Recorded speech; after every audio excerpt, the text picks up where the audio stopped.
പ്രിയപ്പെട്ടവരെ, വളരെ ഗൗരവമുള്ള ഒരു വചന ശുശ്രൂഷയിലേക്ക് നമ്മൾ പ്രവേശിക്കുകയാണ്. പ്രത്യേകം മനസ്സിൽ സൂക്ഷിക്കുക. ഈ വചന ശുശ്രൂഷ കഴിയുന്നത് വരെ ആയിരിക്കുന്ന ഇടങ്ങളിൽ നിന്ന് എഴുന്നേൽക്കരുത് എന്ന് സ്നേഹപൂർവം ഓർമ്മിപ്പിക്കുന്നു. നമുക്ക് വചനമെടുക്കാം. കൊരിന്ത്യസുകാർക്ക് എഴുതിയ 2-ാം ലേഖനം 3-ാം അധ്യായം 18-ാമത്തെ തിരുവചനം.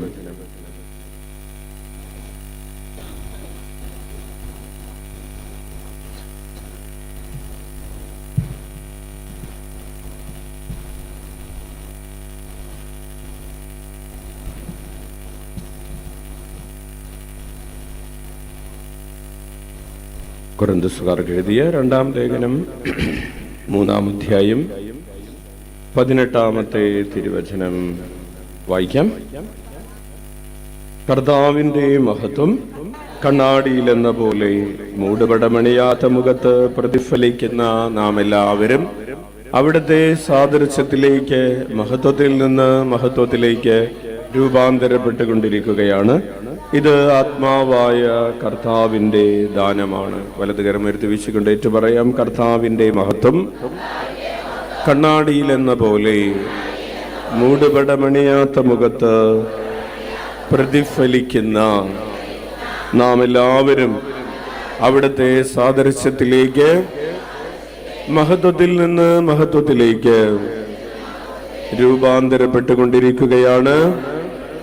ഇത് ആത്മാവായ കർത്താവിന്റെ ദാനമാണ്. ഒരിക്കൽ കൂടെ ഇരു കരങ്ങളും ഉയർത്തി വീശിക്കൊണ്ട് പറയാം. കർത്താവിന്റെ മഹത്വം കണ്ണാടിയിലെന്ന പോലെ മൂടുപടമണിയാത്ത മുഖത്ത് പ്രതിഫലിക്കുന്ന നാം എല്ലാവരും അവിടുത്തെ സാദൃശ്യത്തിലേക്ക്, മഹത്വത്തിൽ നിന്ന് മഹത്വത്തിലേക്ക് രൂപാന്തരപ്പെട്ടുകൊണ്ടിരിക്കുകയാണ്. ഇത് ആത്മാവായ കർത്താവിന്റെ ദാനമാണ്. ഈശോയിൽ ഏറ്റവും സ്നേഹം നിറഞ്ഞ സെബാസ്റ്റ്യനച്ച, ജോസഫച്ച, പ്രിയപ്പെട്ട സിസ്റ്റേഴ്സ്, സഹോദരരെ, ഈശോ മിശിഹായിക്ക് സ്തുതിയായിരിക്കട്ടെ. നമുക്ക് പരസ്പരം സ്തുതി ചൊല്ലാം. Price the lord. ഹല്ലേലൂയ. സന്തോഷത്തോടെ പറയാം ഹല്ലേലൂയ. കുറച്ചുകൂടെ സന്തോഷത്തോടെ പറയാം ഹല്ലേലൂയ. അടുത്തിരിക്കുന്നവർ നോക്കി പുഞ്ചിരിച്ചുകൊണ്ട് പറയാം ഹല്ലേലൂയ. കുറച്ചുകൂടി നന്നാക്കിയിട്ട് പറയാം ഹല്ലേലൂയ. അച്ഛനെ നോക്കി ഒന്ന് ചിരിച്ചിട്ട് പറഞ്ഞേ ഹല്ലേലൂയ. കുറച്ചുകൂടെ നന്നാവും നോക്കി ഹല്ലേലൂയ. ഈശോയെ നോക്കി ചിരിച്ചിട്ട് പറയാം ഹല്ലേലൂയ. ഏറ്റവും നല്ല ചിരി ചിരിച്ചിട്ട് പറയാം ഹല്ലേലൂയ. ഇതാണോ ഏറ്റവും നല്ലത്? ഒന്നുകൂടെ ഒന്ന് ബെറ്റർ ആക്കിയിട്ട് പറഞ്ഞേ ഹല്ലേലൂയ. Price the Lord. പ്രിയപ്പെട്ടവരെ, നമ്മൾ ഈ മാസത്തിന്റെ, ജനുവരി മാസത്തിന്റെ അവസാനത്തെ വ്യാഴാഴ്ചയിലാണ്. അങ്ങനെ ജനുവരി മാസം തീർന്നു, ന്യൂ ഇയർ തുടങ്ങിയുള്ളൂ. ജനുവരി മാസം തീർന്നു. ഹല്ലേലൂയ. അപ്പോ ദിവസങ്ങൾ ഇങ്ങനെ വളരെ വേഗത്തിൽ കടന്നു പോകും. അവസാനം നമ്മളും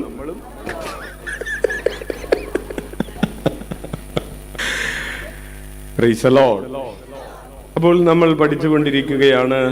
എന്താണ് പഠിച്ചുകൊണ്ടിരിക്കുന്നത്? രൂപാന്തരീകരണത്തിന്റെ വിവിധ തലങ്ങൾ, എങ്ങനെ രൂപാന്തരപ്പെടാം എന്ന് പഠിച്ചുകൊണ്ടിരിക്കുകയാണ്. നമുക്ക് എന്താ സംഭവിച്ചുകൊണ്ടിരിക്കുന്നത്? നമ്മൾ രൂപാന്തരപ്പെട്ടുകൊണ്ടിരിക്കുകയാണ്. കഴിഞ്ഞ ആഴ്ച വന്ന നമ്മളല്ല ഈ ആഴ്ച വന്നിരിക്കുന്നത്. ഇത് ഞാനല്ല, ഇത് വേറൊരാൾ. ഹല്ലേലൂയ. കഴിഞ്ഞ ആഴ്ച ഇവിടെ വന്നതുപോലെയാണോ തിരികെ പോയത്? അല്ല, വേറെ ഒരു പരിവമായിട്ടാണ്, നല്ല ഉഷാറായിട്ടാണ് വന്നത് അച്ചോ. ഹല്ലേലൂയ. നമ്മൾ ഈശോയെ പോലെ, കൂടുതൽ ഈശോയെ പോലെ ആയിട്ടാണ് ഓരോ ആഴ്ചയും മടങ്ങിപ്പോകുന്നത്. ഹല്ലേലൂയ. അപ്പോൾ യേശുനാമം വിളിച്ച് പ്രാർത്ഥിക്കുമ്പോൾ അത് പ്രാർത്ഥനയാകണമെങ്കിൽ നമ്മുടെ പദ്ധതികൾ ഈശോയുടെ പദ്ധതികളാവണം, അല്ലെങ്കിൽ ഈശോയുടെ പദ്ധതികൾ നമ്മൾ ഏറ്റെടുക്കണം, ആ പദ്ധതികൾക്ക് വേണ്ടി ജീവിക്കണം. 2, ഈശോയുടെ ആഗ്രഹങ്ങൾ നമ്മുടെ ആഗ്രഹങ്ങളാകണം. ഈശോയുടെ കുറെ ആഗ്രഹങ്ങൾ പറഞ്ഞ് നമ്മളൊരു 9ാമത്തെ ആഗ്രഹത്തിലാണ് എത്തി നിൽക്കുന്നത്. എന്താണ് ആഗ്രഹം? നമ്മൾ ആത്മപരിത്യാഗം ചെയ്യണമെന്ന് ഈശോ ആഗ്രഹിക്കുന്നു. ഹല്ലേലൂയ. വലതുകരം ഉയർത്തി വീശിക്കൊണ്ട് പറയാം, നമ്മൾ ആത്മപരിത്യാഗം ചെയ്യണമെന്ന് ഈശോ ആഗ്രഹിക്കുന്നു. അത് ഈശോയ്ക്ക് അങ്ങനെ ഒരു ആഗ്രഹമുണ്ട്. നമ്മൾ നമ്മളെ തന്നെ ഉപേക്ഷിക്കണം. ഈശോ പറഞ്ഞു, എന്നെ അനുഗമിക്കാൻ ആഗ്രഹിക്കുന്നവൻ തന്നെ തന്നെ പരിത്യജിച്ച് കുരിശുമെടുത്ത് എൻ്റെ പിറകെ വരട്ടെ. എന്തുകൊണ്ടാണ് ഈശോ അങ്ങനെ പറഞ്ഞത്? ഈശോ അത് ആഗ്രഹിക്കുന്നു. നമ്മൾ നമ്മളെ തന്നെ പരിത്യജിക്കണമെന്ന് ഈശോ ആഗ്രഹിക്കുന്നു. അതിന്റെ വേറൊരു വചനമാണ് ഈശോ പറഞ്ഞത്, എന്നേക്കാൾ അധികം തന്നെ തന്നെയോ മാതാപിതാക്കളെയോ വസ്തുവകകളെയോ എന്തിനെയെങ്കിലും സ്നേഹിക്കുന്നവൻ, സഹോദരങ്ങളെയോ ജീവിത പങ്കാളിയെയോ സ്നേഹിക്കുന്നവൻ എനിക്ക് യോഗ്യനല്ല, അവൻ എൻ്റെ കൂടെ വരണ്ട. ഇനി എൻ്റെ യോഗ്യനല്ല എന്ന് പറഞ്ഞാൽ എൻ്റെ കൂടെ നടത്താൻ കൊള്ളൂല്ലാത്ത, തന്നെ തന്നെ പരിത്യജിക്കാൻ തയ്യാറില്ലാത്തവർ എനിക്ക് യോഗ്യരല്ല എന്ന് പറഞ്ഞാൽ അവരെ കൂട്ടത്തിൽ കൂട്ടാൻ കൊള്ളത്തില്ല എന്നാണ് അതിന്റെ അർത്ഥം.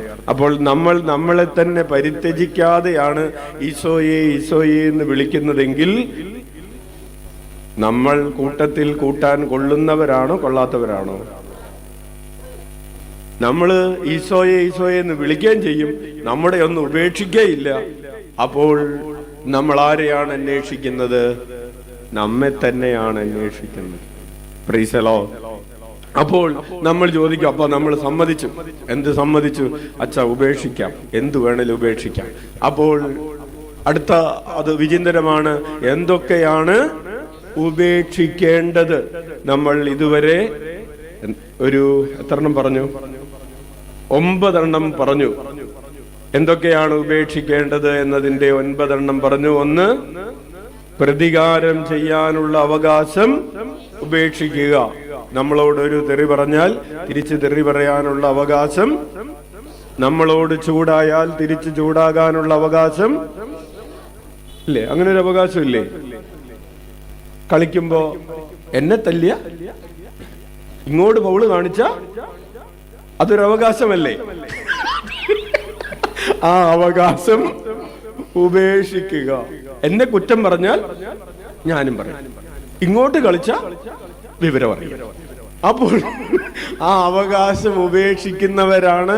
ആ അവകാശം ഉപേക്ഷിച്ചാലേ, അതാണ് തന്നെ തന്നെ പരിത്യജിക്കുക എന്ന് പറഞ്ഞാൽ, ആ അവകാശം ഉപേക്ഷിച്ചാലേ നമ്മൾ ആർക്ക് യോഗ്യരായി തീരുകയുള്ളൂ. കാരണം ഈശോ നിന്ദിക്കപ്പെട്ടപ്പോൾ തിരിച്ച് നിന്ദിച്ചില്ല. നമ്മൾ ആരെ പോലെ ആകാൻ വേണ്ടിയാ വന്നിരിക്കുന്നത്?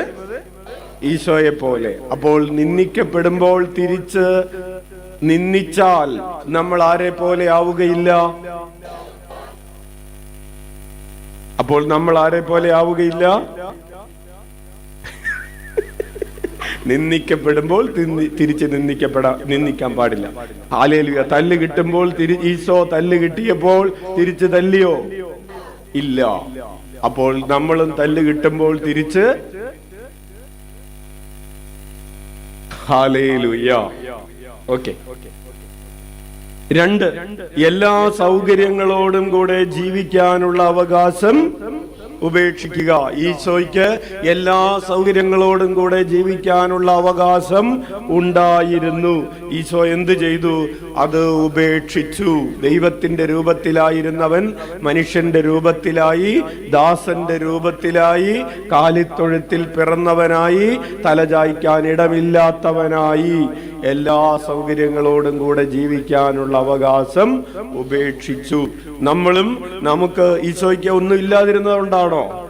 അല്ല, ഉപേക്ഷിച്ചതാണ്. ചില കാര്യങ്ങൾക്ക് വേണ്ടി, ചില നിയോഗത്തിന് വേണ്ടി, നമ്മെ ചില കാര്യങ്ങൾ പഠിപ്പിക്കാൻ വേണ്ടി ഈശോ ഉപേക്ഷിച്ചതാണ്. അതുപോലെ നമുക്ക് സ്വർഗം നൽകാൻ വേണ്ടിയാണ് ഈശോ ഉപേക്ഷിച്ചത്. പ്രിയപ്പെട്ടവരെ, ഗാന്ധിജി ഷർട്ടിടാതെ ഇരുന്നത് ഷർട്ടില്ലാതിരുന്നത് കൊണ്ടാണോ? എന്തുകൊണ്ടാണ്? ഈ ഭാരതത്തിൽ അവസാനത്തെ ഇന്ത്യക്കാരനും ഷർട്ടിടാൻ പറ്റുന്നൊരു സാഹചര്യം ഉണ്ടാകുന്നത് വരെ ഞാൻ ഷർട്ടിടുകയില്ല എന്ന് തീരുമാനിച്ച ഒരു തീരുമാനമാണ്. അതിനുവേണ്ടി ഞാൻ പ്രയത്നിക്കും.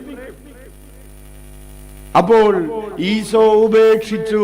എല്ലാ സൗകര്യങ്ങളോടും കൂടെ ജീവിക്കാനുള്ളത് ഉപേക്ഷിച്ചതുപോലെ നമ്മുടെ കയ്യിലുള്ള സമ്പത്ത് അത് മറ്റുള്ളവർക്ക് വേണ്ടി. ഇന്നത്തെ ആദ്യത്തെ പ്രഭാഷണത്തിൽ സെബാസ്റ്റ്യൻ മദർ തെരേസയെ പരിശുദ്ധാത്മാവിന്റെ ഫലമായ ദയയെ കുറിച്ച് പറഞ്ഞപ്പോൾ മദർ തെരേസയെ കുറിച്ച് പറഞ്ഞു. പ്രിയപ്പെട്ടവരെ, മദർ തെരേസ അവർ എത്ര സാരി ഉപയോഗിക്കുന്നു എന്നാണ് പറഞ്ഞത്? 3 സാരി. നമ്മുടെയൊക്കെ അലമാരയിൽ എത്ര സാരി ഉണ്ടെന്ന് കർത്താവിന് പോലും പറഞ്ഞുകൂടാ, നമുക്കറിഞ്ഞുകൂടാന്ന് പോട്ടെ. ഹല്ലേലൂയ. അപ്പോ നമ്മൾ ഇങ്ങനെ കൂട്ടി വെച്ചിരിക്കുകയാണ്. നമ്മുടെ ടെൻഷൻ ഏതാണെന്നറിയാവോ? എന്താണെന്നറിയാവോ? ഇന്ന് ഏതിടും?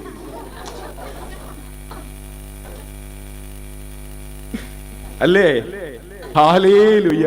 ഇത് വേണോ? വേണ്ട, അത് കഴിഞ്ഞതിന്റെ മുമ്പത്തെ ആഴ്ച ഇട്ടതാണ്. പിന്നെ നമ്മൾ ഇട്ട സാരിയുടെ നിറം വല്ലവരും ഓർക്കുന്നുണ്ടോ? ഒരാൾ ഓർക്കില്ല. ഇന്ന് ഏത് ചെരുപ്പിടുന്ന ചിന്തിക്കുന്നവരുണ്ട്. കഴിഞ്ഞ ആഴ്ച ഈ ചെരുപ്പാണ് ഇട്ടത്. ഏത് ചെരുപ്പിട്ടാലും കൊള്ളാം, ഇവിടെ കിടക്കുന്ന പട്ടി അതൊന്നും നോക്കുകയില്ല.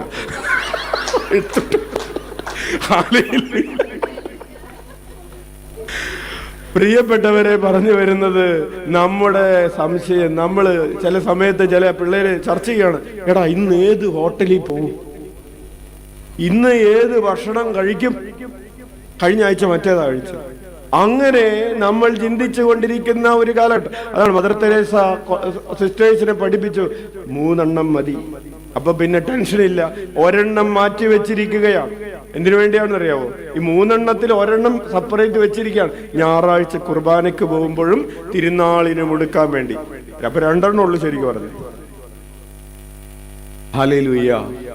അപ്പോൾ പ്രിയപ്പെട്ടവരെ, എല്ലാ സൗകര്യങ്ങളോടും കൂടെ ജീവിക്കാനുള്ള അവകാശം. അവര് വണ്ടി മേടിക്കുമ്പോ, കാറ് മേടിക്കുമ്പോ എന്ത് ചെയ്യുന്നറിയാവോ? കാറല്ല മേടിക്കുന്നത്, ബൊളോറോയാണ് മേടിക്കുന്നത്. മേടിച്ചതിന് ശേഷം നേരെ വർക്ക്ഷോപ്പിൽ കൊണ്ടുപോകും. വർക്ക്ഷോപ്പിൽ കൊണ്ടുപോയിട്ട് അവിടുത്തെ ചേട്ടനോട് പറയും, ചേട്ടാ ഈ AC ഒന്ന് എടുത്ത് മാറ്റി വെച്ചാക്കുന്നത്. കാശ് കൊടുത്ത് AC മാറ്റുകയാണ്. AC ഇല്ലാത്ത വണ്ടിയിലെ സഞ്ചരിക്കാൻ പാടുള്ളൂ. അവര് സഞ്ചരിക്കുന്ന വണ്ടിയിൽ AC പാടില്ല, നിയമമാണ്. പ്രിയപ്പെട്ടവരെ, അവർക്ക് AC ഉള്ള വണ്ടിയിൽ, അത് നിങ്ങൾ ഓർക്കണം, കേരളത്തിൽ തന്നെ നമുക്ക് ഇവിടെ തന്നെ AC ഇല്ലാതെ പോകാൻ ബുദ്ധിമുട്ടാണ്. അപ്പോൾ ഈ 50 ഡിഗ്രിയും അതിന് മുകളിലുമൊക്കെ ചൂടുള്ള നോർത്ത് ഇന്ത്യയിലൊക്കെ ഈ സിസ്റ്റേഴ്സ് സഞ്ചരിക്കുമ്പോ ഒരു AC-യും ഇല്ലാതെയാണ് സഞ്ചരിക്കുന്നത്. ട്രെയിനിൽ സഞ്ചരിക്കുമ്പോൾ AC കമ്പാർട്ട്മെന്റിൽ ടിക്കറ്റ് എടുക്കാൻ പാടില്ല, നിയമമാണ്. എല്ലാ സൗകര്യങ്ങളോടും കൂടെ ജീവിക്കാനുള്ള അവരുടെ അവകാശം. നമ്മെ പോലെ അവകാശമില്ലേ? അവകാശമുണ്ട്. അവകാശം വേണ്ട എന്ന് വെച്ചിരിക്കുകയാണ്. ഒരു ഉദാഹരണം പറയുന്ന. അപ്പോൾ അതുപോലെ നമ്മുടെ ജീവിതത്തിൽ നമുക്കും എല്ലാ സൗകര്യങ്ങളോടും കൂടെ ജീവിക്കാനുള്ള അവകാശമുണ്ട്. അത് ഓരോ സന്ദർഭമനുസരിച്ചും ഈശോ ആഗ്രഹിക്കുന്ന രീതിയിൽ വേണ്ട എന്ന് വെക്കുമ്പോഴാണ് നമ്മൾ ആരെ പോലെയാകുന്നത്? ഈശോയെ പോലെയാകുന്നത്. 3, ബഹുമാനിക്കപ്പെടാനുള്ള അവകാശം ഉപേക്ഷിക്കുക. നമ്മൾ ഡീറ്റെയിൽ ആയിട്ട് ആവശ്യത്തിൽ കൂടുതൽ പറഞ്ഞിട്ടുണ്ട്. 4, ഇഷ്ടമുള്ളതുപോലെ പണം ചെലവഴിക്കാനുള്ള അവകാശം ഉപേക്ഷിക്കുക. 5, ശത്രുക്കളെ വെറുക്കാനുള്ള അവകാശം. ആരും മിണ്ടുന്നില്ലല്ലോ. ശത്രുക്കളെ ഉപേക്ഷിക്കാനല്ല, വെറുക്കാനുള്ള അവകാശം ഉപേക്ഷിക്കുക. 6, ആദരിക്കപ്പെടാനും ശുശ്രൂഷിക്കപ്പെടാനുമുള്ള അവകാശം ഉപേക്ഷിക്കുക. ശത്രുക്കളെ വെറുക്കാനുള്ള അവകാശം. ഈശോ കുരിശിൽ കിടക്കുമ്പോ തന്നെ ക്രൂശിച്ചു കൊണ്ടിരിക്കുന്നവരെ, തന്നെ പീഡിപ്പിച്ചു കൊണ്ടിരിക്കുന്നവരെ വെറുക്കാനുള്ള അവകാശമില്ലേ ഈശോയ്ക്ക്? ഉണ്ട്, ഇല്ലേ? നമ്മൾ സഹിച്ചുകൊണ്ടിരിക്കുമ്പോ നിന്നെ ഒന്നും കർത്താവ് വെറുതെ വിടുകയില്ലടാ എന്നെങ്കിലും പറയാനുള്ള ഒരവകാശമില്ലേ? ഉണ്ട്. നമ്മൾ ആ അവകാശം ഉപയോഗിക്കാറുണ്ട്. നമുക്ക് തിരിച്ചൊന്നും പറയാൻ പറ്റാത്തപ്പോ അവസാനം നമ്മൾ പറയും, നമുക്ക് തിരിച്ചൊന്നും പറയാനും പറ്റുന്നില്ല, ചെയ്യാനും പറ്റുന്നില്ല, അവനോടൊക്കെ ദൈവം ചോദിച്ചോളൂ എന്ന് പറഞ്ഞ് അവസാനിപ്പിക്കും. ഹല്ലേലൂയ. ആറാമത്, ആദരിക്കപ്പെടാനും ശുശ്രൂഷിക്കപ്പെടാനുള്ള അവകാശം ഉപേക്ഷിക്കുക. 7, അനുസരിക്കുന്നതിന് മുമ്പ് എല്ലാം അറിയാനുള്ള അവകാശം ഉപേക്ഷിക്കുക. 8, സ്വന്തം നിയമങ്ങളും ഇഷ്ടങ്ങളും അനുസരിച്ച് ജീവിക്കാനുള്ള അവകാശം ഉപേക്ഷിക്കുക. നമ്മൾ ജീവിക്കേണ്ടത് ആരുടെ നിയമം അനുസരിച്ചാണ്? ആരുടെ ഇഷ്ടമനുസരിച്ചാണ്? 9, ഹൃദയത്തിൽ പരിഭവം സൂക്ഷിക്കാനുള്ള, അല്ലെങ്കിൽ വിദ്വേഷം, പരിഭവം സൂക്ഷിക്കാനുള്ള അവകാശം ഉപേക്ഷിക്കുക. നമ്മൾ കഴിഞ്ഞ ആഴ്ച പരിഭവം സൂക്ഷിച്ച കുറെ ആളുകളെ കുറിച്ചും പരിഭവം സൂക്ഷിക്കാത്ത കുറെ ആളുകളെ കുറിച്ചുമൊക്കെ പറഞ്ഞ് പഠിച്ചതാണ്. പരിഭവം സൂക്ഷിക്കാൻ നമുക്ക് ഉള്ള അവകാശം ഉപേക്ഷിക്കുക. ഒരു ഉദാഹരണം, അച്ഛൻ പ്രധാനപ്പെട്ട നല്ലൊരു ഉദാഹരണം വിട്ടുപോയത് ഏസാവിന്റെ ഉദാഹരണമാണ്. ഒന്ന് ശ്രദ്ധിച്ച് പ്രിയപ്പെട്ടവരെ, ഏസാവിനെ ആര് പറ്റിച്ചു? യാക്കോബ് പറ്റിച്ചു. യാക്കോബ് പറ്റിച്ചിട്ട് അനുഗ്രഹം മുഴുവൻ നേടിയെടുത്ത് യാക്കോബ് ഒളിച്ചോടിപ്പോയി. 20 കൊല്ലം കഴിയുമ്പോ യാക്കോബ് തിരിച്ചു വരികയാണ്. ഏസാവിൽ നിന്ന് ഏസാവിന് കിട്ടേണ്ട അനുഗ്രഹം മുഴുവൻ യാക്കോബ് മേടിച്ചെടുത്തു പോയി. അല്ലെങ്കിൽ അപ്പനിൽ നിന്ന് കിട്ടേണ്ട, ചേട്ടന് കിട്ടേണ്ടിയിരുന്ന 1/2 ഏക്കർ അനിയൻ തട്ടിയെടുത്ത് ആ ആധാരവുമായി മുങ്ങി. ഹല്ലേലൂയ. അല്ലെങ്കിൽ നിങ്ങൾക്ക് പെട്ടെന്ന് മനസ്സിലാവാൻ, ഇളയ മകൾക്ക് കൊടുക്കാൻ വേണ്ടി വെച്ചിരുന്ന 2 വള മരിക്കുമ്പോ അമ്മ സൂക്ഷിച്ചു വെച്ച്, അമ്മമാര് അങ്ങനെ സ്വർണം കുറച്ച് പെമ്മക്കൾ ഉണ്ടെങ്കിൽ അവർക്ക് കൊടുക്കാൻ വേണ്ടി സൂക്ഷിച്ചു വെക്കും, ഇല്ലേ? ഇപ്പൊ എല്ലാവരും ഉണർന്നല്ലോ. വളക്കൊക്കെ ഇപ്പൊ എന്താ വില എന്നറിയാവോ? ഇന്നലത്തെ വില എത്രയാണ്? ആയിക്കോട്ടെ, ഇനി നോക്കണ്ടെന്ന് വിചാരിച്ചല്ലേ? ഹല്ലേലൂയ. ആരെങ്കിലും നോക്കിയിട്ടില്ലെങ്കിൽ അച്ഛൻ പറയാം. ഇന്നലെ പവന് 1,22,000 രൂപ, ഗ്രാമിന് 16,000. കൈയടിച്ചു. സ്വർണമില്ലാത്തവര് ഭാഗ്യവാൻ. അപ്പോൾ പ്രിയപ്പെട്ടവര്, 2 വള അമ്മ എടുത്തു വെച്ചിരുന്നതാണ്. അത് കുഞ്ഞാങ്ങളെ മോട്ടിച്ചുകൊണ്ട് പോയി. പിന്നെ ഈ ആങ്ങളെ തിരിച്ചു വരുമ്പോൾ പെങ്ങളുടെ മുഖം എങ്ങനെയായിരിക്കും? പരിഭവം ഉണ്ടാവോ ഇല്ലയോ? 20 കൊല്ലം കഴിഞ്ഞാലും മറക്കോ? 20 കൊല്ലമല്ല, മരിച്ചാലും.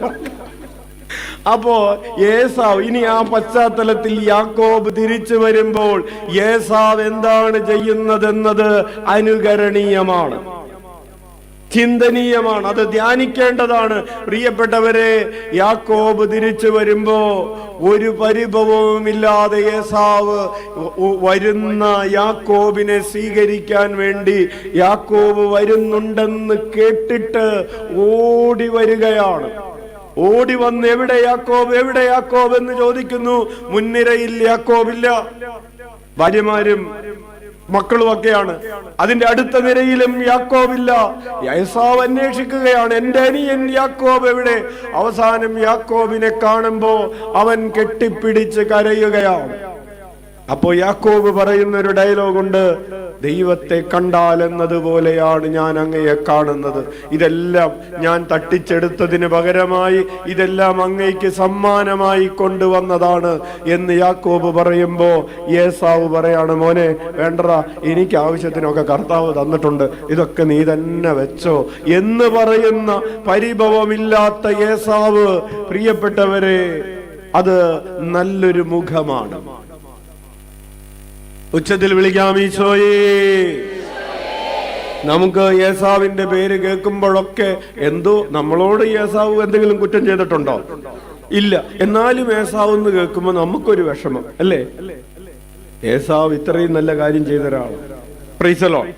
അപ്പോൾ തിരിച്ചു വരാം. അപ്പോൾ അതത്രയും മതി. ഹൃദയത്തിൽ പരിഭവം സൂക്ഷിക്കാനുള്ള അവകാശം. ഒടുവിൽ നമ്മൾ പറഞ്ഞു, ഈശോയ്ക്ക് എല്ലാ അർത്ഥത്തിലും വേണമെങ്കിൽ പരിഭവം സൂക്ഷിക്കാൻ അവകാശമുണ്ടായിരുന്നു.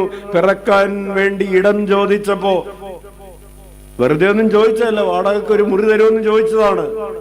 നിനക്ക് വാടകയ്ക്ക് പോലും മുറി തരില്ല എന്ന് സത്രക്കാരൻ പറഞ്ഞവനോട് മുതൽ ഒടുവിൽ തന്നെ വിവസ്ത്രനാക്കി, തന്നെ നഗ്നനാക്കി കുരിശിൽ തറച്ച് കൊന്നവരോട് വരെ ഈശോയ്ക്ക് എന്തിന് അവകാശമുണ്ട്? പരിഭവം പറയാൻ അവകാശമുണ്ട്. പക്ഷേ ഈശോ പരിഭവങ്ങളില്ലാതെ ജീവിച്ചു എന്നത് നമുക്കൊരു പാഠമാണ്. എന്തിന്റെ പാഠം? പരിഭവമില്ലാതെ ഹൃദയത്തിൽ വിദ്വേഷം സൂക്ഷിക്കാനുള്ളൊരു അവകാശം. അത് നമ്മുടെ അവകാശമാണ്. പക്ഷേ അത് ഉപേക്ഷിക്കുക. കാരണം നമ്മൾ ആരിലാണ് ജീവിക്കുന്നത്? ഈശോ പറഞ്ഞു, നിന്നെ തന്നെ പരിത്യജിക്കുക. ഇനി നമ്മൾ ഇന്ന് ആരംഭിക്കുകയാണ് അടുത്തത്. ഇതുമായിട്ട് ബന്ധപ്പെട്ടൊരു തുടർച്ചയാണ്. പരാതി പറയാനുള്ള അവകാശം. ഒന്ന് പറഞ്ഞേ. പരാതി പറയാനുള്ള അവകാശം. വളരെ ശ്രദ്ധിച്ച് നമുക്ക് യാത്ര ചെയ്യാം. നമ്മൾ ഓരോ വചനങ്ങൾ പറഞ്ഞ് പഠിച്ച് മുന്നോട്ട് പോവുകയാണ്. പരാതി പറഞ്ഞവരുടെ ചില കഥകൾ, പരാതി പറയാതിരുന്നവർ, പരാതി പറഞ്ഞപ്പോ എന്ത് സംഭവിച്ചു, നമുക്കൊക്കെ എന്തിനവകാശമുണ്ട് പ്രിയപ്പെട്ടവരെ? ഇല്ലേ? ഇപ്പോൾ നിങ്ങൾ ഇന്ന് ശുശ്രൂഷയൊക്കെ കഴിഞ്ഞ അച്ഛൻ പറഞ്ഞു, ഏറ്റവും അവസാനം ചെല്ലുന്നവർക്കായിരിക്കും ഏറ്റവും നല്ല കഞ്ഞി കിട്ടുന്നത് എന്ന് പറഞ്ഞിട്ട് നിങ്ങൾ ചെന്നപ്പോ അവിടെ കഞ്ഞിയില്ല, കലവും ഇല്ല, വിളമ്പിക്കൊടുക്കുന്ന കുട്ടായി ചേട്ടനെയും കാണാനില്ല. അപ്പോ നിങ്ങൾക്ക് എന്തിനവകാശമുണ്ട്? ഹല്ലേലൂയ. ഇനി വീട്ടിൽ, ഇവിടത്തെ കഴിഞ്ഞു. വീട്ടിൽ ഇതുപോലെ കുറെ സംഭവങ്ങളുടെ ഇടയിൽ നിങ്ങൾക്ക് എന്തിനവകാശമുണ്ട്? പരാതി പറയാൻ അവകാശമുണ്ട്. ഹല്ലേലൂയ. നിങ്ങൾക്ക് ഒരു രോഗം വന്നപ്പോൾ ഭർത്താവ് ആശുപത്രിയിൽ കൊണ്ടുപോയില്ല, എന്ത് പറയാൻ അവകാശമുണ്ട്? ഇല്ലേ? അല്ലെങ്കിൽ ഭർത്താവിനെ വേണ്ട വിധത്തിൽ നിങ്ങൾ ശുശ്രൂഷിച്ചില്ല, ഭർത്താവിന് എന്തിനവകാശമുണ്ട്? ഭർത്താവ് ഭാര്യയുടെ വീട്ടിൽ ചെന്നപ്പോ ഭാര്യയുടെ വീട്ടുകാര് വേണ്ട വിധത്തിൽ ഭർത്താവിനെ ട്രീറ്റ് ചെയ്തില്ല, ഭർത്താവിന് എന്തിനവകാശമുണ്ട്? കല്യാണമൊക്കെ കഴിഞ്ഞ് ചെറുക്കനും പെണ്ണൂടെ വിരുന്നിനു വേണ്ടി പെണ്ണിന്റെ വീട്ടിൽ ചെന്നിരിക്കുകയാണ്. പെണ്ണിന്റെ വീട്ടിൽ ചെന്നിരിക്കുന്ന സമയത്ത് പെണ്ണിന്റെ അമ്മ പറയുകയാണ്, ഇവൻ ഡോക്ടറല്ല, ഇവൻ എഞ്ചിനീയറാണ്. ഞങ്ങൾക്ക് ഡോക്ടറിന്റെ ആലോചനയൊക്കെ വന്നായിരുന്നു, പിന്നെ അവസാനം ഇവനെയാണ് കിട്ടിയതെന്ന്.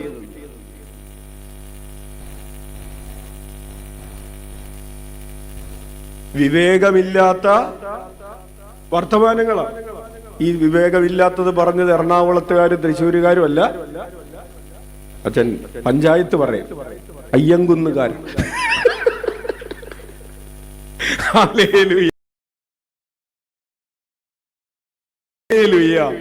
അപ്പോൾ പ്രിയപ്പെട്ടവർ, അത് തന്നെയാണെന്ന് തോന്നുന്നു.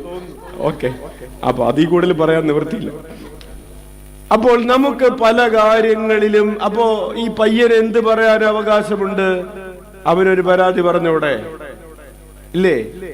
ഈ വായ തോന്നിയത് കോതക്ക് പാട്ടെന്ന് പറഞ്ഞ് നടക്കുന്ന ഈ അമ്മയെ കുറിച്ച് ഒരു പരാതി പറയാൻ അവകാശമുണ്ട്. അങ്ങനെ പ്രിയപ്പെട്ടവരെ, തിരുസഭയില് നമ്മൾ വിചാരിച്ച പോലെ ചില കാര്യങ്ങൾ നടന്നില്ല, നമുക്ക് എന്തിനവകാശമുണ്ട്? പരാതി പറയാൻ. ഇനി നമ്മൾ പരാതി പറയാനുള്ള അവകാശം ഉപേക്ഷിക്കുന്നതിനെ കുറിച്ച് ഈശോ എന്താണ് പറയുന്നത് നോക്കാം. ജെറമിയായുടെ പുസ്തകം 12-ാം അധ്യായം 1-2 തിരുവചനങ്ങൾ. ജെറമിയ ഒരു പരാതി പറയുന്നതാണ്. ജെറമിയയുടെ ഈ പരാതി നമുക്കും ബാധകമായതുകൊണ്ടാണ് അച്ഛൻ അത് എടുത്തിരിക്കുന്നത്. വായിക്കാം. കർത്താവേ, ഞാൻ അങ്ങയോട് പരാതിപ്പെടുമ്പോൾ അവിടുന്ന് തന്നെ ആയിരിക്കും നീതിമാൻ. ജെറമിയ ഒരു പരാതി പറയാൻ പോവാണ്. പറയുന്നതിന് മുമ്പ് തന്നെ ജാമ്യം എടുക്കുകയാണ്. ഞാൻ പരാതി പറഞ്ഞാലും അങ്ങ് തന്നെയായിരിക്കും നീതിമാൻ. തുടർന്ന് വായിച്ചേ. എങ്കിലും എന്റെ പരാതി അങ്ങയുടെ മുൻപിൽ ഞാൻ സമർപ്പിക്കുകയാണ്. ജെറമ്യായുടെ പരാതി, എന്തുകൊണ്ടാണ് ദുഷ്ടൻ അഭിവൃദ്ധി പ്രാപിക്കുന്നത്? അടുത്ത പരാതി, ചതിയന്മാർ ഐശ്വര്യം നേടുന്നതും എന്തുകൊണ്ട്? ജെറമ്യായുടെ പരാതി എന്താണെന്ന് അറിയാവോ?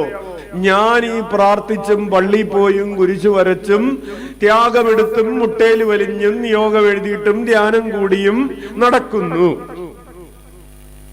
പക്ഷേ അപ്പുറത്തുള്ളവരും ഇപ്പുറത്തുള്ളവരും പള്ളിയിലും പോകുന്നില്ല, കുരിശും വരക്കുന്നില്ല, വീട്ടിലും പ്രാർത്ഥനയില്ല, ധ്യാനവും കൂടുന്നില്ല, ഒന്നും ചെയ്യുന്നില്ല. എന്നിട്ട് എനിക്ക് കിട്ടുന്നത് ദുരിതങ്ങള്. പക്ഷേ അവരൊരു ബിസിനസ് ആരംഭിച്ചു, അടിക്കടി വളർച്ചയാണ്. അവര് ഒരു ഷോപ്പ് ഇട്ടു, ഒരു വർഷം കഴിഞ്ഞപ്പോ അടുത്തതിട്ടു, പിന്നത്തെ വർഷം കഴിഞ്ഞപ്പോ മൂന്നാമത്തെ ഷോപ്പായി, ബ്രാഞ്ച് 3 എണ്ണമായി. ഞാൻ ഈ ഒരെണ്ണം ഇട്ടത് തന്നെ കൂട്ടേണ്ട ഗതികേടില്ല. അപ്പോൾ ജെറമ്യ അവലോകനം ചെയ്യുകയാണ്. അവർ ദുഷ്ടത പ്രവർത്തിക്കുന്നവരാണ്, അവർ മന്ത്രവാദത്തിന് പോകുന്നവരാണ്, അവർ കൂടോത്രം നടത്തുന്നവരാണ്, അവർ തിന്മ ചെയ്യുന്നവരാണ്, തട്ടിപ്പും വെട്ടിപ്പും കാണിക്കുന്നവരാണ്, എന്നിട്ട് പള്ളി പോകാത്തവരാണ്, എന്നിട്ടും അവർ അഭിവൃദ്ധി പ്രാപിക്കുന്നു. ഞാൻ നല്ലതുപോലെ ജീവിച്ച് പ്രാർത്ഥിച്ച് പള്ളിയിൽ പോയി ത്യാഗമെടുത്ത് ജീവിക്കുന്നു, എന്നിട്ട് എനിക്ക് അഭിവൃദ്ധി മെച്ചപ്പാടില്ല, അവർക്ക് മെച്ചപ്പാടുണ്ട്. പരാതി പറയണ്ടേ? വേണ്ടേ? പിള്ളേര് പറയാറുണ്ടല്ലോ അച്ഛനോട്, അച്ഛൻ ഞാൻ നഴ്സിംഗ് പഠിച്ചപ്പോ അല്ലെങ്കിൽ പഠിക്കാൻ പോയപ്പോ പ്രാർത്ഥിച്ചിട്ടൊക്കെയാണ് പോകുന്നത്, പേന വെഞ്ചരിച്ച് പുസ്തകം വെഞ്ചരിച്ചൊക്കെ പോയി, എന്നിട്ട് ഞാൻ തോറ്റു. ഇതൊന്നും ചെയ്യാതെ കോപ്പി അടിച്ചവര് ക്ലാസ്സിൽ കയറാതിരുന്നവര് കള്ളു കുടിച്ച് നടന്നവര് ജയിച്ചു. അച്ഛൻ ഇതിനൊരു പരിഹാര ഉത്തരം പറഞ്ഞിട്ട് ഇവിടെ നിന്ന് എഴുന്നേറ്റാ മതി. ഹല്ലേലൂയ. അപ്പോൾ അടുത്ത പരാതി, എന്തുകൊണ്ടാണ് ദുഷ്ടൻ അഭിവൃദ്ധി പ്രാപിക്കുന്നത്? ചതിയന്മാർ ഐശ്വര്യം നേടുന്നതും എന്തുകൊണ്ട്? യെരമ്യാ പറയുന്നു, അങ്ങ് അവരെ നടുന്നു, അവർ വേര് പിടിച്ച് വളർന്ന് ഫലം പുറപ്പെടുവിക്കുന്നു. അവരുടെ നാവിൽ എപ്പോഴും അവിടെ നിന്നുണ്ട്, ഹൃദയത്തിലാകട്ടെ അവർക്ക് സ്ഥാനമില്ല. അവര് പ്രാർത്ഥിക്കാനൊക്കെ വരുന്നുണ്ട്, തിരിയൊക്കെ കത്തിക്കുന്നുണ്ടെങ്കിലും അവര് വീട്ടിൽ ചെന്ന് കഴിയുമ്പോ, അല്ലെങ്കിൽ അവര് ബിസിനസ് നടത്താൻ പോകുമ്പോ, അല്ലെങ്കിൽ വേറെ കാര്യങ്ങൾക്ക് പോകുമ്പോ അവര് അവരുടെ വഴിയിലാണ് സഞ്ചരിക്കുന്നത്. നാവിലുണ്ട്, ഹൃദയത്തിലില്ല. ഒരു പരാതി. ജോബിന് പരാതി ഉണ്ടായിരുന്നു. പ്രിയപ്പെട്ടവരെ, നമ്മൾ വിചാരിക്കരുത് ജോബ് തന്റെ സഹനങ്ങളുടെ സമയത്ത് ഒരു പരാതിയും പറയാതിരുന്നു എന്ന് വിചാരിക്കരുത്. ജോബിന്റെ പുസ്തകം 7-ാം അധ്യായം 1 മുതൽ 21 വരെയുള്ള തിരുവചനങ്ങൾ മുഴുവൻ ജോബിന്റെ പരാതികളാണ്. അച്ഛൻ ഒരു കുറച്ച് ഭാഗങ്ങൾ മാത്രം എടുത്ത് വായിക്കുകയാണ്. ജോബിന്റെ പരാതികൾ: ശൂന്യതയുടെ മാസങ്ങളും ദുരിതങ്ങളുടെ രാവുകളും എനിക്ക് ലഭിച്ചിരിക്കുന്നു. എന്താണ് പരാതി? ശൂന്യതയുടെ മാസങ്ങളും ദുരിതങ്ങളുടെ രാവുകളും. പ്രിയപ്പെട്ടവരെ ശ്രദ്ധിച്ചേ, നമ്മുടെ ജീവിതത്തിൽ ചില മാസങ്ങൾ ശൂന്യതയുടെ മാസങ്ങൾ. ഹല്ലേലൂയ. അല്ലേ? ശൂന്യതയുടെ മാസങ്ങൾ. എന്ത് ചെയ്യണമെന്ന് അറിഞ്ഞുകൂടാ. ഭർത്താവ് മരിച്ചു. ഇന്നലെ ഒരു സഹോദരി പറഞ്ഞതാണ്, 35 വയസ്സായിട്ടുള്ളൂ, ഭർത്താവ് മരിച്ചു. ഒരു രോഗം വന്ന് മരിച്ചതാ. ഭർത്താവ് മരിക്കുന്നതിന് മുമ്പ് വന്ന കടബാധ്യതകൾ ഒരു വശത്ത്, വീടും ഇപ്പൊ താമസിക്കുന്ന വീടും അതുപോലെ സ്ഥലവും ബാങ്കിലിരിക്കുകയാണ്. അതിന്റെ ജപ്തി നോട്ടീസ് വന്നിട്ടുണ്ട്. ഇവളും 2 പറക്കമുറ്റാത്ത 2 കുഞ്ഞുമക്കളും. സഹായിക്കാൻ പ്രത്യേകിച്ച് ആരുമില്ല, അല്ലെങ്കിൽ സഹായിക്കാൻ പറ്റുന്നതിലും അപ്പുറമാണ് കടബാധ്യത. ഇനി ഈ കുഞ്ഞുങ്ങളെയും പിടിച്ച് ഈ വീട്ടിൽ നിന്ന് ഇറങ്ങണം. വേറെ നിവൃത്തിയില്ല. ഒന്നില്ലെങ്കിൽ അവര് ബാങ്കുകാർ വന്ന് ജപ്തി ചെയ്ത് കൊണ്ടുപോകും, അല്ലെങ്കിൽ ഇത് വിൽക്കാൻ പറ്റിയാൽ അത് വിൽക്കണം. ഏതെങ്കിലും ഒന്ന് നടക്കും.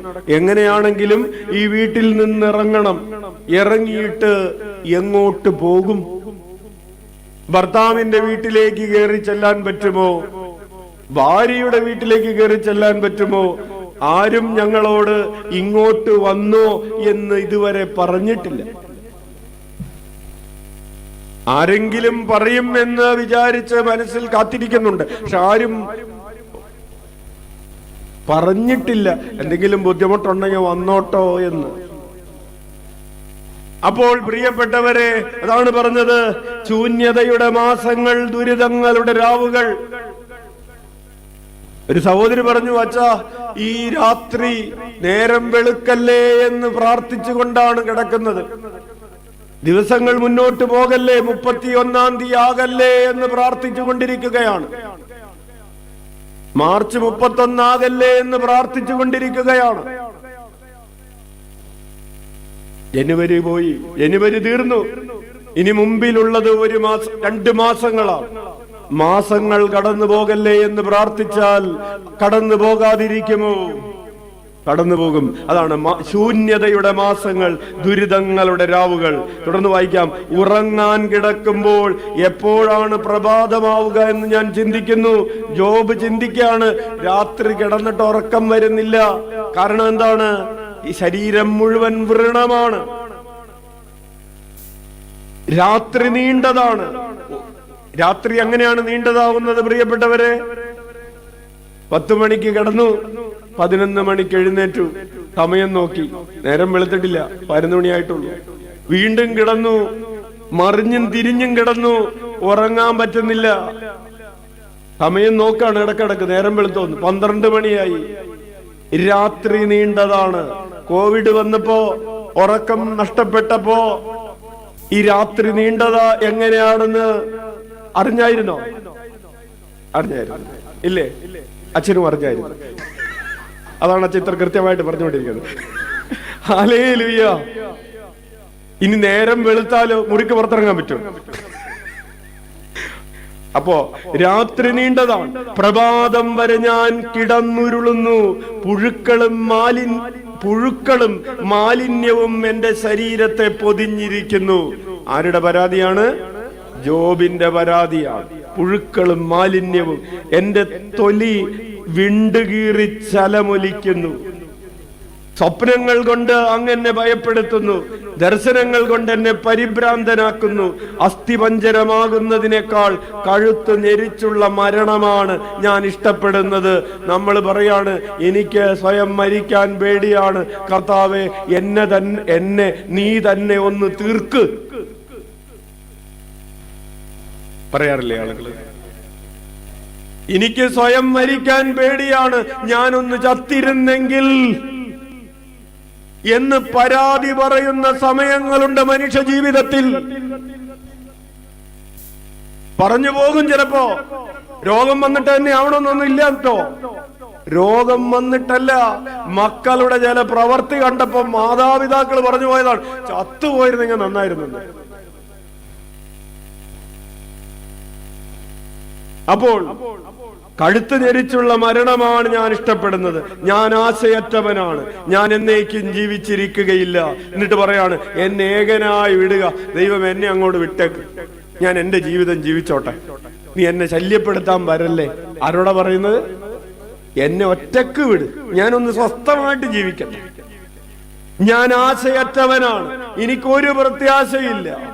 ഈ കുടുംബ ജീവിതം ഇനി എങ്ങനെ മുന്നോട്ട് കൊണ്ടുപോകുമെന്നതിനെ കുറിച്ച് ഒരു പ്രത്യാശയില്ല. ഈ വീട്ടിൽ ഇനി എങ്ങനെ ജീവിക്കുമെന്നതിനെ കുറിച്ച് ഒരു പ്രത്യാശയുമില്ല. ഇവിടെ ഇരിക്കുന്ന ഒരമ്മ അച്ഛനോട് പറഞ്ഞു, ഈ അമ്മ ഒരു മകനെ, അമ്മയും അപ്പനും കൂടെ ഒരു മകനെ ഇങ്ങനെ വളർത്തി ഒരു മകനുള്ളൂ, വളർത്തി പ്രാർത്ഥിച്ച് നല്ലൊരു ജീവിത പങ്കാളിയെ തരണേ. കുറെ നാൾ പ്രാർത്ഥിച്ച് ലക്ഷക്കണക്കിന് രൂപ ചെലവഴിച്ച് കല്യാണമൊക്കെ നടത്തി 2-3 കൊല്ലമൊക്കെ കഴിഞ്ഞു.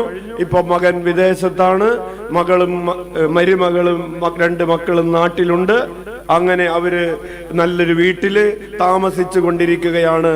ഈ അമ്മയും അപ്പനും വെക്കുന്ന ഭക്ഷണം ഈ മരുമകളും മക്കളും കഴിക്കില്ല.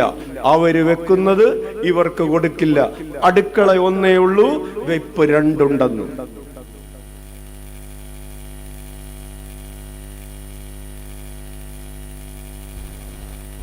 ഞാൻ ആശയറ്റവനാണ്. ഇനി എന്നെങ്കിലും ഇവള് നന്നായി വീട്ടില് രണ്ടുപേര് ഒരുമിച്ചൊരു വീട്ടില് താമസിക്കാണ്. ഒരാള് തെക്കോട്ട് തിരിഞ്ഞു നിന്ന് കഞ്ഞി വെക്കുന്നു, വേറൊരാള് വടക്കോട്ട് തിരിഞ്ഞ് കടഞ്ഞു വെക്കുന്നു. അതിലും നല്ലത് വേറൊരു വീട് വെക്കുന്നതായിരുന്നു. അപ്പോ ഞാൻ ആശയറ്റവനാണ്, ഞാൻ എന്നേക്കും ജീവിച്ചിരിക്കുകയില്ല, എന്നെ ഏകനായി വിടുക. എന്നിട്ട് ചോദിക്കാണ്, ജോബ് ചോദിക്കാണ്, ദൈവമേ എന്റെ പാപങ്ങൾ അങ്ങേക്ക് ക്ഷമിച്ചുകൂടെ? പരാതിയാണ്. എന്റെ തെറ്റുകൾ പുറത്തുകൂടെ? ഞാനിപ്പോൾ പൊടിയിൽ ചേരും, അങ്ങനെ അന്വേഷിക്കും, എന്നാൽ ഞാൻ ഉണ്ടായിരിക്കുകയില്ല. പ്രിയപ്പെട്ടവർ, അച്ഛൻ വായിച്ചുകൊണ്ടിരിക്കുന്ന ജോബിന്റെ പുസ്തകം 7-ാം അധ്യായത്തിൽ നിന്നാണ്. അങ്ങിങ്ങായിട്ട് ഭാഗങ്ങളിൽ നിന്ന് വായിച്ചുകൊണ്ടാണ് അച്ഛൻ ഓരോ വാക്കുകൾ പറയാതിരുന്നത്. സംഖ്യയുടെ പുസ്തകം കർത്താവിന്റെ നേരെയുള്ള മറ്റൊരു പരാതിയാണ്. എന്ത് സംഭവിച്ചു? ഈ പരാതി പറഞ്ഞുകൊണ്ടിരിക്കുന്നവർക്ക് എന്ത് സംഭവിച്ചു എന്ന് കൂടെ ഇവിടെ ഉണ്ട്. സംഖ്യയുടെ പുസ്തകം 11-ാം അധ്യായം 1, 5, 6, 10 തിരുവചനങ്ങൾ. സംഖ്യ 11:1. കർത്താവിന് അനിഷ്ടമാകത്തക്ക വിധം ജനം പിറുപിറുത്തു എന്ന് പറഞ്ഞ പരാതി പറഞ്ഞു. അത് കേട്ടപ്പോൾ കർത്താവിന്റെ കോപം ജ്വലിച്ചു, അവിടുത്തെ അഗ്നി അവരുടെ ഇടയിൽ പടർന്നു കത്തി. ഇവര് എന്ത് പരാതിയാണ് പറഞ്ഞതെന്നറിയാവോ?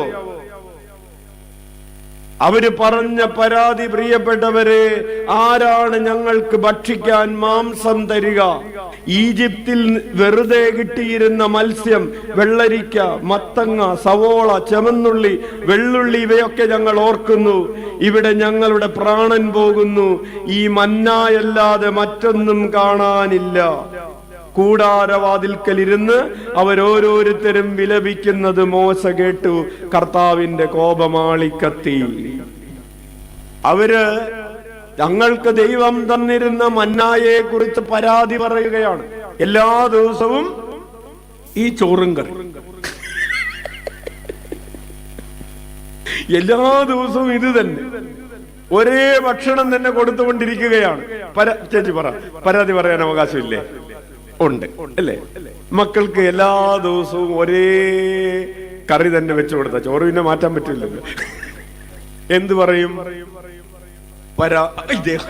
ഇതേ ഉള്ളൂ എന്ന്, ഇത് തന്നെ ഉള്ളൂ എന്ന് ചോദിക്കാൻ സാധ്യതയുണ്ട്. പ്രിയപ്പെട്ടവരെ, ഇവരിങ്ങനെ ചോദിക്കുകയാണ്.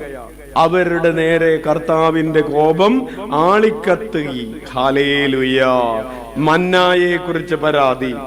കർത്താവ് ആ പരാതി അംഗീകരിക്കുന്നില്ല. അനുവദിച്ചു കൊടുക്കുന്നുണ്ട്, അംഗീകരിക്കുന്നില്ല.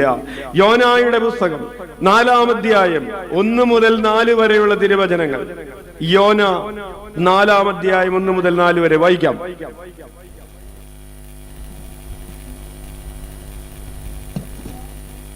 യോന വായിച്ചോ. ഇതിൽ അത്യധികം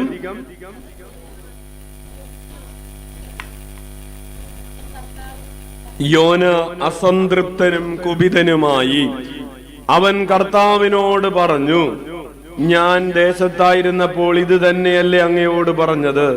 അതുകൊണ്ടാണ് ഞാൻ താർഷീഷിലേക്ക് ഓടിപ്പോകാൻ ശ്രമിച്ചത്. അതായത് യോന പരാതി പറയുകയാണ്. എന്താണ് പരാതി? ഞാൻ ഈ നാട് നീളെ നടന്ന് പ്രസംഗിച്ചു, 40 ദിവസത്തിനുള്ളിൽ നിനവെ നശിപ്പിക്കപ്പെടും എന്ന് ഞാൻ പ്രസംഗിച്ചു. എന്നിട്ട് ഇപ്പോൾ ദൈവം പറഞ്ഞ വാക്കു മാറ്റി, അവരുടെ അനുതാപം കണ്ട് ദൈവം മനസ്സ് മാറ്റി അവരെ നശിപ്പിക്കുന്നില്ല. ഞാനിപ്പോ ആരായി? നുണയനായി. കുറച്ചും കൂടി നല്ലൊരു മലയാളത്തിൽ പറഞ്ഞാൽ ശശിയായി, നല്ല സോമനായി എന്നൊക്കെ പറയുന്നത് കേട്ടിട്ടുണ്ട് അല്ലേ? അങ്ങനെ പറയാറുണ്ട്. Hallelujah, hallelujah. അപ്പൊ ഞാനിപ്പോ ആകെ കൊള്ളരുതാത്തവനായി, എന്റെ വാക്ക് പാഴ്വാക്കായി എന്ന് പറഞ്ഞ് യോന പരാതി പറയുമ്പോൾ ദൈവം അവനോട് പറയുകയാണ്, മോനെ, നിനക്ക് പരാതി പറയാൻ അവകാശമില്ല. ദൈവം പഠിപ്പിക്കുകയാണ്, പരാതി പറയാൻ അവകാശമില്ല. യോഹന്നാന്റെ സുവിശേഷം 6-ാം അധ്യായം, നമ്മൾ പുതിയ നിയമത്തിലേക്ക് എത്തുകയാണ്. യോഹന്നാന്റെ സുവിശേഷം 6-ാം അധ്യായം 41 മുതലുള്ള തിരുവചനങ്ങൾ ഈശോയെ കുറിച്ച് പരാതിയാണ്. സ്വർഗത്തിൽ നിന്നിറങ്ങി വന്ന അപ്പം ഞാനാണ് എന്ന് അവൻ പറഞ്ഞതിനാൽ യഹൂദർ അവനെതിരെ പിറുപിറുത്തു. അവർ പറഞ്ഞു, ഇവൻ ജോസഫിന്റെ മകനായ യേശുവല്ലേ? ഇവന്റെ പിതാവിനെയും മാതാവിനെയും നമുക്കറിഞ്ഞുകൂടെ? പിന്നെ എങ്ങനെയാണ് ഞാൻ സ്വർഗത്തിൽ നിന്നിറങ്ങി വന്നിരിക്കുന്നു എന്ന് ഇവൻ പറയുന്നത്? യേശു അവരോട് പറഞ്ഞു, നിങ്ങൾ പരസ്പരം പിറുപിറുക്കേണ്ടതില്ല. നിങ്ങൾക്ക് പിറുപിറുക്കാൻ, നിങ്ങൾക്ക് കാര്യം മനസ്സിലായിട്ടില്ലെങ്കിലും നിങ്ങൾക്ക് പിറുപിറുക്കാൻ. പിറുപിറുപ്പെന്ന് പറയുന്നത് ഒരു പരാതിയാണ്, അല്ലേ? നമുക്ക് ഇഷ്ടമില്ലാത്ത കാര്യങ്ങൾ സംഭവിച്ചു, അപ്പോൾ നമ്മൾ എന്ത് ചെയ്യുന്നു? പിറുപിറുക്കുന്നു. ഈശോ പറയാണ്, നിങ്ങൾ thou shall not grumble. Commandment പോലെയാണ് ഇംഗ്ലീഷിൽ. നിങ്ങൾ പിറുപിറുക്കരുത്. thou shall not grumble. നിങ്ങൾ പിറുപിറുക്കരുത്. എന്തുകൊണ്ടാണ് അത് പറയുന്നത്? കൽപ്പന പോലെ പറയാം. നിങ്ങൾക്കതിന് അവകാശമില്ല. Hallelujah, hallelujah. എനിക്കിത് മനസ്സിലാകുന്നില്ല. ചില ആളുകൾ പറയും, എന്താണ് അപ്പൻ ഇങ്ങനെ കാണിക്കുന്നത്, എനിക്കിത് മനസ്സിലാവുന്നില്ല. വേണ്ട, മനസ്സിലാകുന്നില്ലെങ്കിൽ നീ ഒരു കാര്യം ചെയ്താൽ മതി, മനസ്സിലാകാനുള്ള കൃപയ്ക്ക് വേണ്ടി പ്രാർത്ഥിക്കും. ഈ അമ്മ ഈ ചെയ്തു കൂട്ടുന്നത് എന്താണ്? എനിക്കിത് മനസ്സിലാവുന്നില്ല. വേണ്ട മോനെ, നിനക്കിപ്പോ അത്രയും ബുദ്ധി ഇല്ലാത്തോണ്ടല്ലേ മനസ്സിലാവാത്തത്. ബുദ്ധിക്ക് വേണ്ടി പ്രാർത്ഥിക്കും. Hallelujah, hallelujah. പ്രിയപ്പെട്ടവരെ, ഫിലിപ്പിയർക്ക് എഴുതിയ ലേഖനം 2-ാം അധ്യായം 14 മുതൽ 18 വരെയുള്ള തിരുവചനങ്ങൾ. എല്ലാ കാര്യങ്ങളും മുറുമുറുപ്പും തർക്കവും കൂടാതെ ചെയ്യുവിൻ. ഹല്ലേലൂയ. ഒരു ഭർത്താവ് ഭാര്യയെ കുറിച്ച് പറഞ്ഞത് ഇങ്ങനെയാണ്, അച്ഛാ, ഞാൻ പറയുന്ന എന്ത് കാര്യവും ഇവള് ചെയ്യും. എന്താണ്?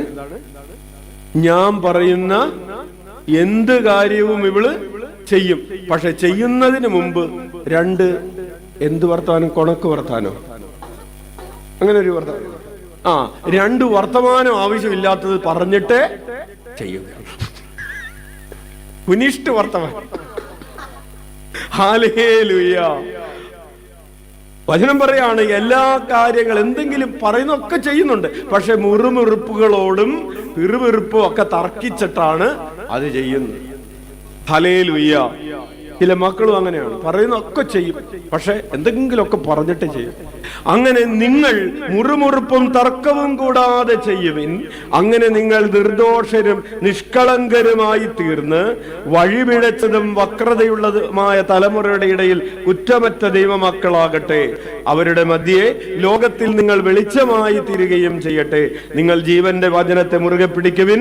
അപ്പോൾ ഞാൻ ഓടിയതും അധ്വാനിച്ചതും വ്യർത്ഥമായില്ലെന്ന് ക്രിസ്തുവിന്റെ ദിനത്തിൽ എനിക്ക് അഭിമാനിക്കാം. നിങ്ങളുടെ ബലിയുടെയും വിശ്വാസത്തിൽ നിന്നുള്ള ശുശ്രൂഷയുടെയും മേൽ ഒരു നൈവേദ്യമായി എന്റെ ജീവൻ ചൊരിയേണ്ടി വന്നാൽ തന്നെയും ഞാൻ അതിൽ സന്തോഷിക്കുകയും നിങ്ങൾ എല്ലാവരോടും കൂടെ ആനന്ദിക്കുകയും ചെയ്യും. ഹല്ലേലൂയ. പ്രിയപ്പെട്ടവരെ, പൗലോസ് അപ്പോസ്തലൻ ജയിലിൽ കിടക്കുകയാണ്. ജയിലിൽ കിടന്നുകൊണ്ടാണ് ഈ ലേഖനം എഴുതുന്നത്. ജയിലിൽ കിടക്കുന്നത് പൗലോസ് അപ്പോസ്തലൻ വചനം പ്രഘോഷിച്ചു എന്നതിന്റെ പേരിലാണ്. അങ്ങനെ വചനം പ്രഘോഷിച്ചു എന്നതിന്റെ പേരിൽ തല്ലുകൊണ്ട്, തെരുവീതിയിലൂടെ വലിച്ചിഴക്കപ്പെട്ട്, ശരീരത്തിൽ മുറിവായി, കൈകളിൽ കാലുകളിൽ ചങ്ങലയായി കിടക്കുമ്പോഴും പൗലോസ് പറയുകയാണ്, ഈ ശുശ്രൂഷയുടെ മേൽ ഒരു നൈവേദ്യമായി എന്റെ ജീവൻ ചൊരിയേണ്ടി വന്നാലും എന്ന് പറഞ്ഞാൽ എനിക്കിപ്പോ തല്ലുകൊണ്ടിട്ടേ ഉള്ളൂ, കയ്യും കാലും ഒടിഞ്ഞിട്ടേ ഉള്ളൂ, ഇനി തല പോകേണ്ടി വന്നാലും ഞാൻ അതിൽ സന്തോഷിക്കുകയും ആനന്ദിക്കുകയും ചെയ്യും എന്ന്. ഹല്ലേലൂയ. ഇതിനെയാണ് പരാതിയില്ലാത്ത ജീവിതം എന്ന് പറയുന്നത്. Hallelujah, hallelujah.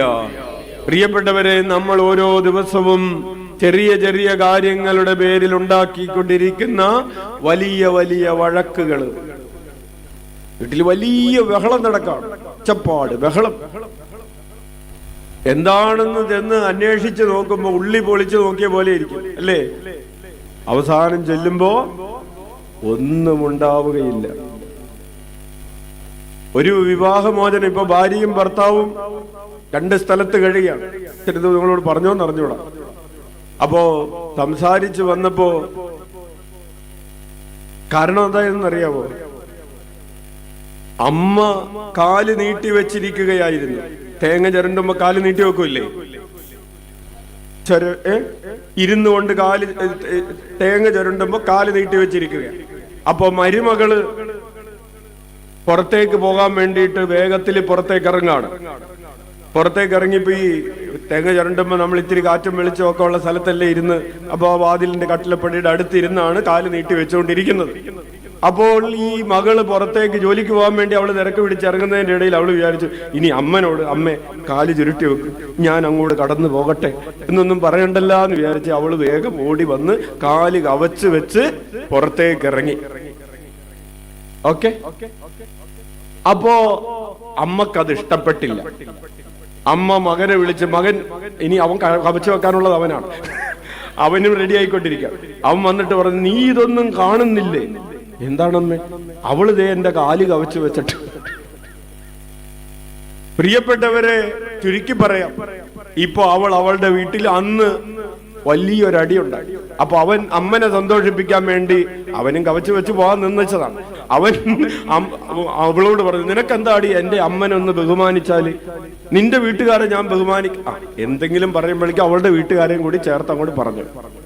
ഹല്ലേലൂയ. നിന്റെ വീട്ടുകാരെ ഞാൻ ബഹുമാനിക്കുന്നത് പോലെ എന്റെ വീട്ടുകാരെ നിനക്ക് ബഹുമാനിച്ചാൽ എന്താണെന്ന് ചോദിച്ചുകൊണ്ട് 2 വർത്തമാനം തുടങ്ങി. അന്ന് അവള് പറഞ്ഞു, താൻ തന്റെ അമ്മനെയും കെട്ടിപ്പിടിച്ചോണ്ട് ഇവിടെ ഇരുന്നോ, ഞാൻ പോവാണെന്ന് പറഞ്ഞു. ഇപ്പൊ രണ്ടുപേരും രണ്ട് വീട്ടിലാണ്. കേസ് ഏകദേശം തീരാറായി. പറഞ്ഞു വരുന്നത്, നിന്റെ പിറുപിറുപ്പുകളും പരാതികളും മുറുമുറുപ്പും ചെറിയ ചെറിയ കാര്യങ്ങൾക്ക് വേണ്ടിയുള്ള വലിയ വലിയ വഴക്കുകളും.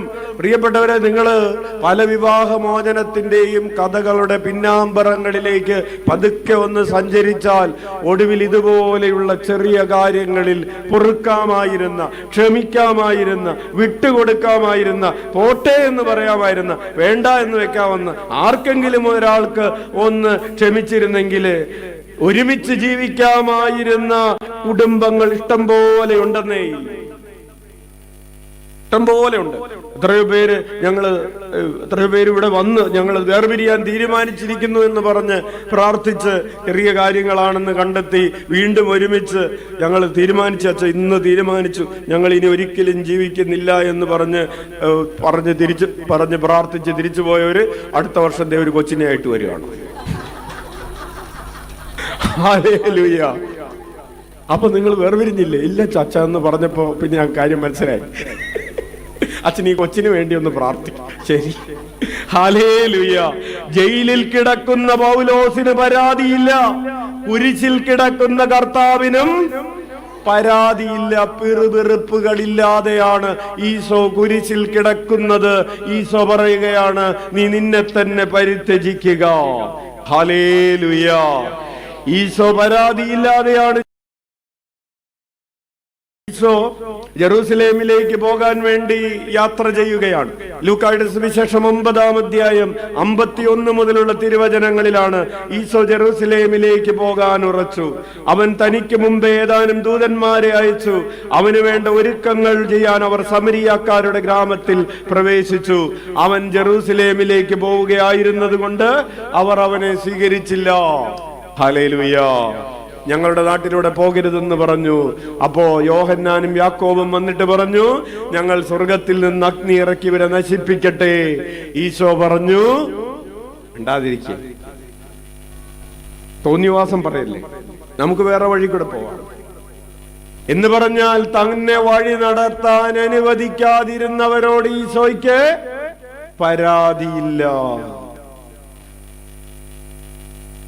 ഹല്ലേലൂയ. നമ്മളെ ആരെങ്കിലും വഴി നടത്താതിരുന്നാൽ ഹല്ലേലൂയ. യോഹന്നാന്റെ സുവിശേഷം 6-ാം അധ്യായം 60 മുതലുള്ള തിരുവചനങ്ങൾ.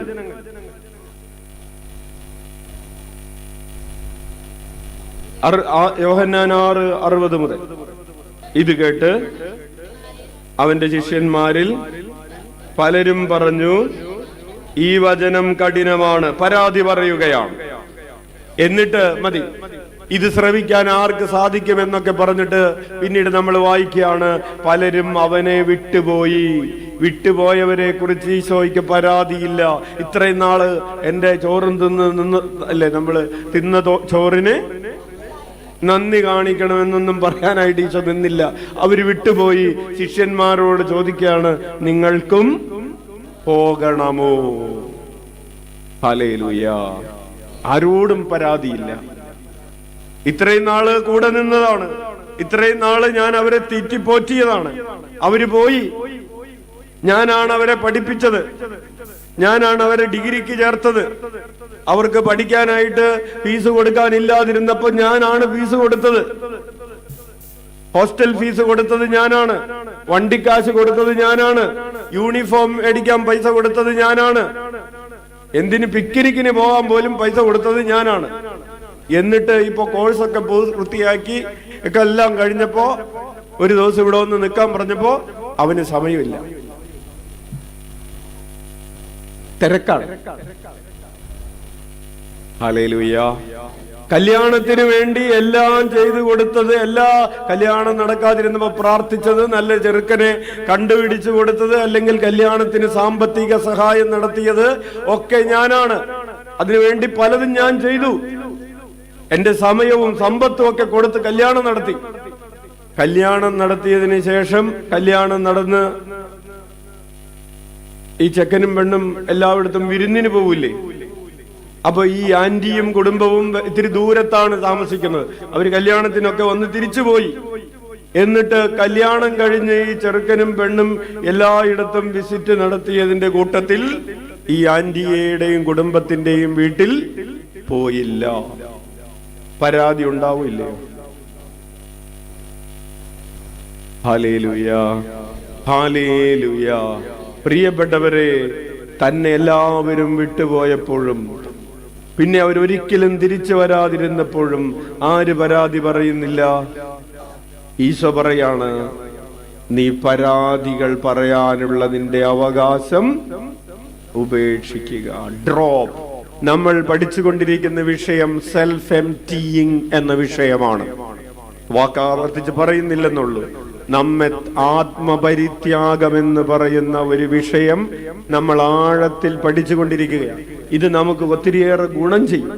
കാരണം നമ്മെ അസ്വസ്ഥപ്പെടുത്തുന്ന ഇതുപോലെയുള്ള കുറെ കാര്യങ്ങൾ നമ്മുടെ ജീവിതത്തിലുണ്ട്, ഇല്ലേ? പരാതി പറഞ്ഞ് നമ്മൾ രോഗികളായി മാറും. നമ്മൾ പരാതി പറയുന്നത് എപ്പോഴും ആരെ കുറിച്ചാണ്?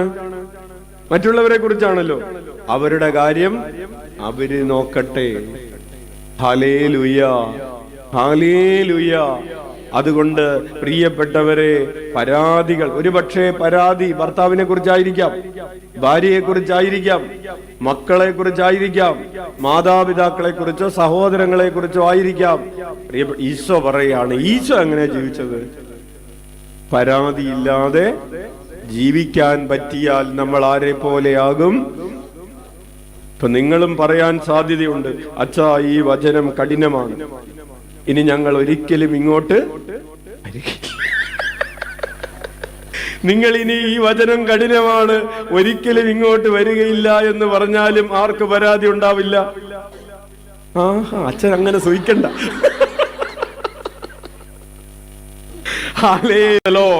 പ്രിയപ്പെട്ടവരെ, യോഹന്നാന്റെ സുവിശേഷം 7-ാം അധ്യായം 3 മുതൽ 5 വരെയുള്ള തിരുവചനങ്ങൾ. യോഹന്നാൻ 7:3 മുതൽ 5 വരെ. അവന്റെ സഹോദരന്മാർ അവനോട് പറഞ്ഞു, നീ ചെയ്യുന്ന പ്രവൃത്തികൾ നിന്റെ ശിഷ്യന്മാർ കാണേണ്ടതിന് നീ ഇവിടം വിട്ട് യൂദായിലേക്ക് പോവുക. പരസ്യമായി അറിയപ്പെടാൻ ആഗ്രഹിക്കുന്നവർ രഹസ്യമായി പ്രവർത്തിക്കുകയില്ല. നീ ഇതെല്ലാം ചെയ്യുന്നെങ്കിൽ നിന്നെ ലോകത്തിന് വെളിപ്പെടുത്തുക. അതിനുശേഷം ഒരു വചനമുണ്ട്, വായിച്ചേ. അവന്റെ സഹോദരന്മാർ പോലും അവനിൽ വിശ്വസിച്ചിരുന്നില്ല. പ്രിയപ്പെട്ടവരെ, തന്റെ സ്വന്തം സഹോദരന്മാര് എന്നിൽ വിശ്വസിക്കുന്നില്ല. ഈശോയ്ക്ക് പരാതി പറഞ്ഞൂടെ? നിങ്ങളുടെ വീട്ടിൽ നിങ്ങൾ സ്നേഹിക്കപ്പോ നാട്ടുകാര് സ്നേഹിക്കുന്നില്ല എന്നുള്ളത് പോട്ടെ അച്ചോ, എന്റെ വീട്ടിൽ പോലും എനിക്കൊരു വിലയില്ല, പരാതി പറഞ്ഞൂടെ? ഹല്ലേലൂയ. ഈശോ തന്റെ സഹോദരന്മാരെ കുറിച്ച് ഒരു പരാതിയും പറയുന്നില്ല.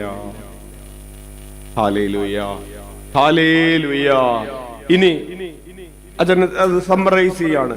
ഈശോ അന്യായമായി വിധിക്കപ്പെടുന്നതിനെ കുറിച്ച് ഈശോയ്ക്ക് പരാതിയില്ല. എല്ലാവരും കൂടെ ഞാൻ ചെയ്യാത്തത് ചെയ്തു എന്ന് പറഞ്ഞ് ഈശോയെ വിധിക്കുകയാണ്. കള്ളസാക്ഷ്യം പറയുകയാണ്. ഈശോ ചെയ്യാത്തത് ചെയ്തെന്നും പറയാത്തത് പറഞ്ഞെന്നും കള്ളസാക്ഷികൾ പറയുകയാണ്. ഈശോയ്ക്ക് പരാതിയില്ല. ഇനി തെരഞ്ഞെടുപ്പാണ്. ഈശോയ്ക്ക് പകരം ബറാബാസിനെ അവർ തെരഞ്ഞെടുക്കുകയാണ്.